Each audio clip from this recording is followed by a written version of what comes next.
하나님 말씀 창세기 14장 17절부터 24절까지 말씀입니다. 창세기 14장 17절부터 24절까지 말씀입니다. 17절 말씀 제가 먼저 읽겠습니다.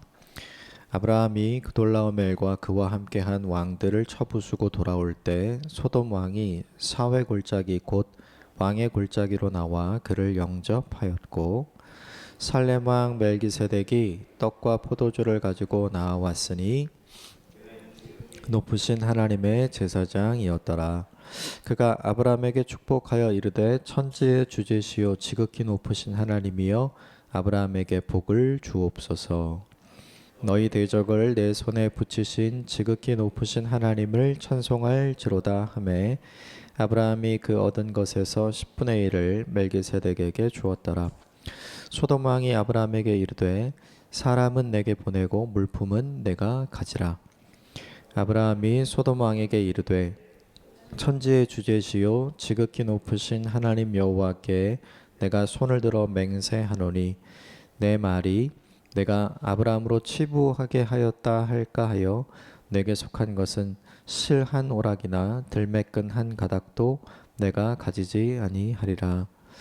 오직 젊은이들이 먹은 것과 나와 동행한 아넬과 에스골과 마므레의 분깃을 제할지니 그들이 그 분깃을 가질 것이니라. 아멘. 오늘 본문 이렇게 시작하는데 17절과 18절 말씀 한 번 더 같이 읽겠습니다. 17절 18절 시작. 아브라함이 그돌라오멜과 그와 함께한 왕을 쳐부수고 돌아올 때 소돔 왕이 사회 골짜기 곧 왕의 골짜기로 나와 그를 영접하였고 살렘 왕 멜기세덱이 떡과 포도주를 가지고 나왔으니 그는 지극히 높으신 하나님의 제사장이었더라. 거기 소돔 왕의 표시를 해주시고 살렘 왕의 표시를 해주십시오. 어제 본문에 이제 잡혀간 롯을 280km, 헤브론에서 단까지 200km, 또 단에서 호바까지 80km, 아브라함이 318명과 함께 추격해서 끝까지 포기하지 않고 추격해서 모든 것을 다 되찾아왔죠. 가장 많이 뺏긴 사람이 누구냐면 오늘 본문 17절에 등장하는 소돔 왕이었습니다. 그러니까 소돔 왕이 가지고 있었던 재물들과 소돔 왕의 사람들을 아브라함이 롯의 가족과 함께 데리고 오고 있으니까 소돔 왕이 나와서 영접하는 것은 굉장히 당연한 일이죠. 또 하나 18절에 보면 살렘 왕이 등장하는데 예루살렘의 왕이고 멜기세덱은 하나님은 나의 왕이시다라는 뜻인데요. 이분이 누군지 성경이 정확하게 알려주고 있지는 않아요. 다만 오늘 본문의 18절에 보면 지극히 높으신 하나님의 제사장이었더라라고 하는 걸 보면 이 살렘 왕도 하나님을 섬기고 있는, 하나님을 믿고 있는, 하나님의 말씀을 따르고 있는 사람이라는 거죠. 그럼 어제 본문에 아브라함이 했던 가장 중요한 일은 무엇인가? 하지 않아도 되는 일을 한 거죠. 굳이 본인이 하지 않아도 되는 일을 본인이 끝까지 한 거예요. 그러니까 오늘 본문에 소돔 왕과 살렘 왕이 나와서 함께 그를 영접하는 거죠. 요는 이렇습니다. 믿음의 사람이 믿음의 삶을 살 때 세상도 영접하고요. 하나님도 인정하신다.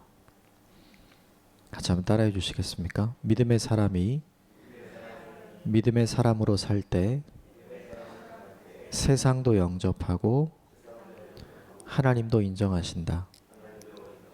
그러면 믿음의 삶이라는 게 도대체 뭐냐? 그러니까 어제 본문에 등장한 아브라함이 했던 일이에요.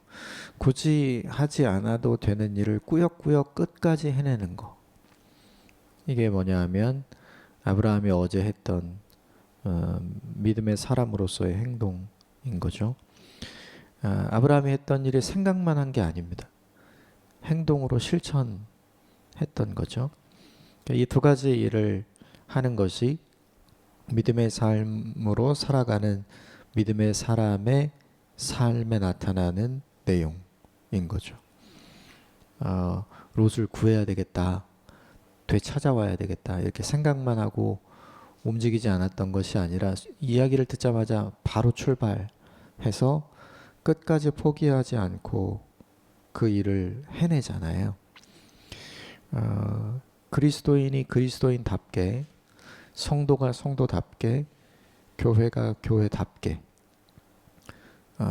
굳이 하지 않아도 되는 일을 끝까지 감당하는 성도가 되고 교회가 된다면 세상도 성도와 교회를 존경할 것이고, 그리고 하나님도 그 성도와 교회를 인정하게 될 줄 믿습니다.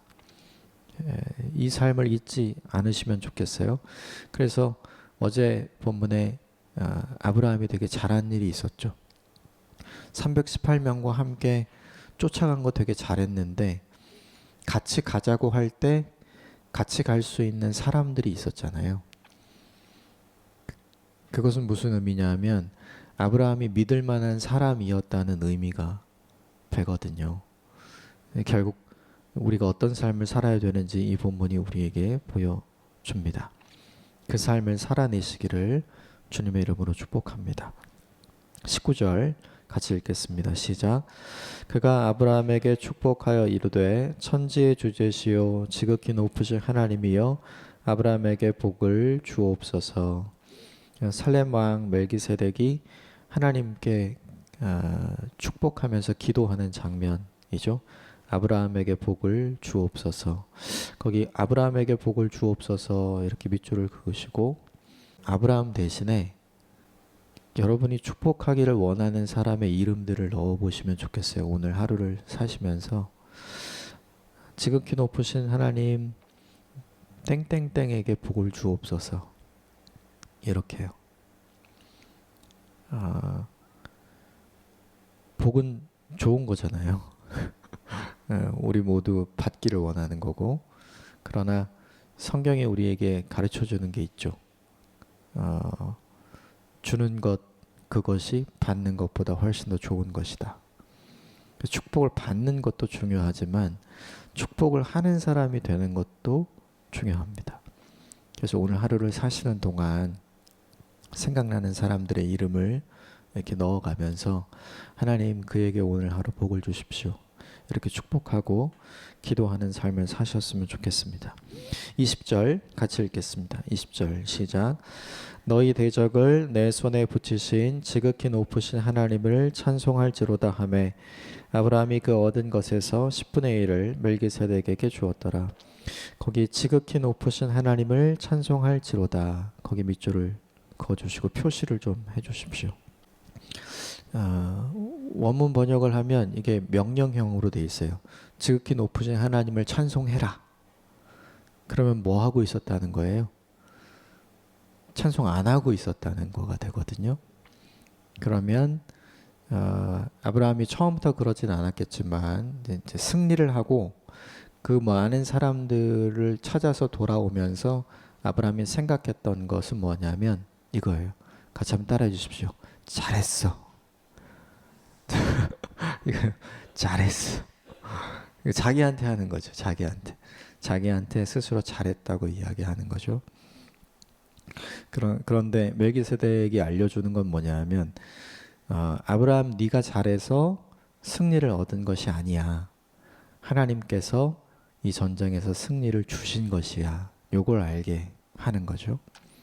출애굽기 17장에 보면 출애굽을 했던 이스라엘 백성들이 아말렉 사람들과 만나는 장면이 등장을 해요.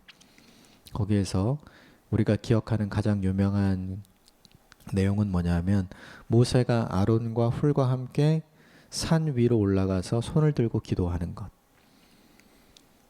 그래서 모세가 손을 들고 있으면 이스라엘이 이기고 모세가 손을 내리면 이스라엘이 밀리고, 요게 출애굽기 17장에 등장하는 거죠. 반면에 모세는 산 위에서 기도하고 있었지만 여호수아는 뭘 하고 있었냐면 산 밑에서 아말렉 사람들과 실전으로 부딪혀서 싸우고 있었거든요. 근데 그 전쟁이 끝난 다음에 하나님께서 모세에게 말씀하신 게 있어요. 뭐냐 하면 이 일을 철저하게 기록해라. 그 일이란 아말렉과의 전쟁에서 승리한 일입니다. 그 승리한 일을 기록해서 책으로 만들어라. 그리고 여호수아의 귀에 들리게 해라. 이렇게 말씀하세요. 그게 무슨 이야기냐면 아말렉과의 전투에서 승리할 수 있었던 것은 하나님 때문인데 여호수아는 자기가 잘해서 이겼다고 생각을 하고 있었던 거죠. 그래서 이 부분이 우리에게 중요한 게 뭐냐 하면 인생의 승리를 누가 주시는가? 인생의 승리는 내가 나 스스로에게 만들어서 주는 것인가? 그렇지 않다는 거죠. 그게 아니라 인생의 승리는 하나님이 주신 것이다. 같이 한번 따라해 주시겠습니까? 인생의 승리는 하나님이 주시는 것이다. 자녀들에게 이 말씀을 꼭 해주십시오. 너의 인생의 승리는 네가 만드는 것이 아니라 하나님이 주시는 것이다. 큰 위로가 될 것이고요. 큰 힘이 될 것입니다. 아브라함이 그 다음에 한 일은 자기가 얻은 것에서 10분의 1을 드려요. 11조를 드리죠. 이 11조의 의미가 뭐냐면 내게 주신 모든 것이 하나님이 주신 것입니다. 라는 의미인 거죠. 그래서 그 중에 대표로 하나를 하나님께 드리는 거니까요. 결국 아브라함도 이제 인정하는 거예요. 아, 내가 318명을 데리고 뭘 할 수 있었을까? 무모한 도전이었고 무모한 전쟁 같았는데 하나님이 정말 승리를 주셨잖아요. 그돌라오멜과 연합했던 4개의 왕국은 남부 5개 왕국의 군대를 멸망시켰던 힘을 갖고 있는 군대였습니다. 그런데 말도 안 되는 숫자를 가지고 지금 승리했단 말이죠. 그래서 아브라함도 아는 거예요. 아, 이 승리는 내가 만든 것이 아니라 하나님이 주신 것이구나. 그래서 이 아브라함의 11조는 율법이 아니라 11조 뭐 해야 한다. 이런 율법이 아니라 은혜에서부터 시작이 된 거죠.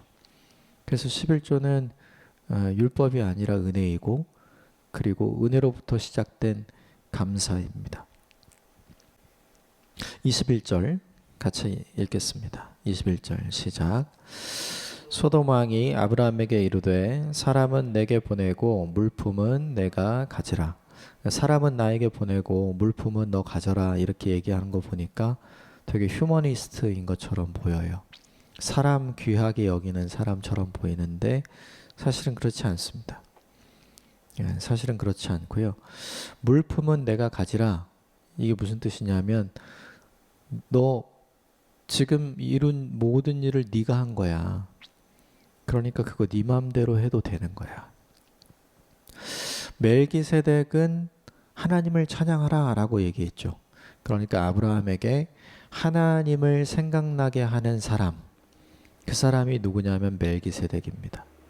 근데 반면에 소돔 왕은 누구냐면 네가 지금껏 잘해서 이 승리가 있었던 거야. 그러니까 네 마음대로 해.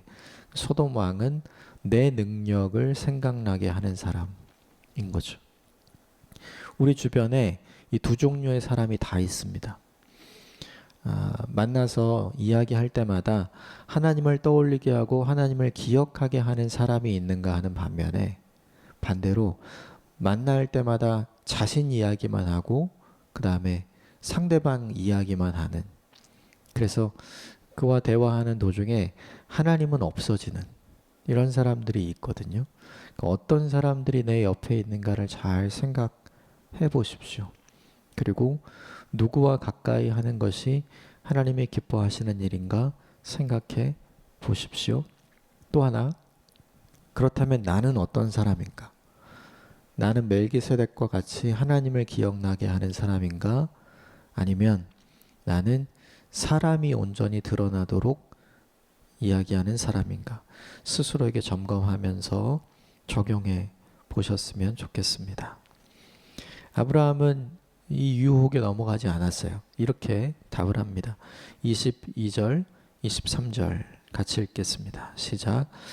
아브라함이 소돔 왕에게 이르되 천지의 주제시요 지극히 높으신 하나님 여호와께 내가 손을 들어 맹세하노니 내 말이 내가 아브라함으로 치부하게 하였다 할까 하여 내게 속한 것은 실 한 오락이나 들매끈 한 가닥도 내가 가지지 아니하리라. 너무나 잘했죠. 사람은 나한테 보내고 물건은 네가 가져라. 그렇게 하면 얼마나 좋아요. 그렇게 하고 또 11조 드리고 그렇게 해서 얻은 거 누리면 더 풍족한 삶을 살 것 같은데, 더 좋은 삶일 것 같고 더 복받은 삶일 것 같은데, 아브라함은 그게 복이 아니라는 사실을 알았어요. 그래서 이 유혹을 이깁니다. 네가 나에게 이 모든 재물을 주었다고 할까 하여. 아까 아브라함이 하나님을 찬양하면서 고백했던 내용들이 있었죠. 이 모든 것은 하나님이 주신 것입니다. 그러니까 이 승리도 하나님이 주신 것입니다. 그런데 이걸 다 갖게 되면 어떻게 되냐면 그 승리는 소돔 왕이 준 것입니다. 이렇게 고백이 되는 거죠. 그래서 아브라함이 그것을 거절합니다. 유혹 앞에서 단호해지는 하나님의 사람이 되시기를 주님의 이름으로 축복합니다. 유혹 앞에서 우리는 많이 흔들리는데요. 특별히 물질의 유혹 앞에서 믿음의 사람이 흔들리지 않는 모습을 오늘 아브라함이 보여주는데, 이 모습이 저와 여러분 모두에게 있게 되기를 주님의 이름으로 축복합니다. 마지막 절 24절 같이 읽겠습니다. 시작. 오직 젊은이들이 먹은 것과 나와 동행한 아넬과 에스골과 마므레의 분깃을 제할지니 그들이 그 분깃을 가질 것이니라. 318명과 함께 세 사람이 등장하죠. 이 세 사람이 아브라함을 도왔던 것 같아요. 결국 나는 안 가져도 되니까 이 사람들의 몫은 다 주십시오. 이렇게 오늘 본문이 마무리가 되는데요. 이 본문이 보여주는 것이 있다면 아브라함을 통해서 하나님이 세상이 복을 얻을 것이다. 네 주변에 있는 사람들이 복을 얻게 될 것이다. 이렇게 창세기 12장에 말씀하셨는데 그것이 이루어지는 장면입니다. 또 하나, 아브라함은 나는 안 받을 테니까 니네도 받지 마. 이렇게 하지 않았어요. 자기 믿음을 기준으로 삼지 않고요. 자기 옆에 있는 사람의 수고와 헌신을 배려하고 그것을 인정하는 삶을 살았죠. 이 믿음이 누구에게 필요하냐면 부모들에게 이 믿음이 필요합니다. 부모의 믿음을 자녀에게 이렇게 강조하는 것은 좋은데 강요하는 것은 되게 큰 문제가 돼요. 오히려 더 큰 반발이 일어나기 마련이죠. 그래서 중요한 게 뭐냐면 부모의 믿음 때문에 자녀가 덕을 보는 인생을 살게 되면 자연스럽게 그 자녀도 부모의 믿음을 따라가는 인생을 살게 되겠죠. 이게 아브라함이 보여준 마지막 좋은 모습입니다. 오늘 몇 가지를 함께 나누었는데 오늘 잊지 않고 한 가지만 하셨으면 좋겠는 것, 그것은 무엇이냐면 20절에 있는 것처럼 하나님을 높이고 하나님을 찬송하는 일을 하면서 오늘 하루를 사시면 좋겠습니다. 내게 주어진 모든 인생의 순간에서 내게 승리를 주시는 하나님을 기억하고 그 하나님께 먼저 찬양하는 믿음의 사람이 되시기를 주님의 이름으로 축복합니다.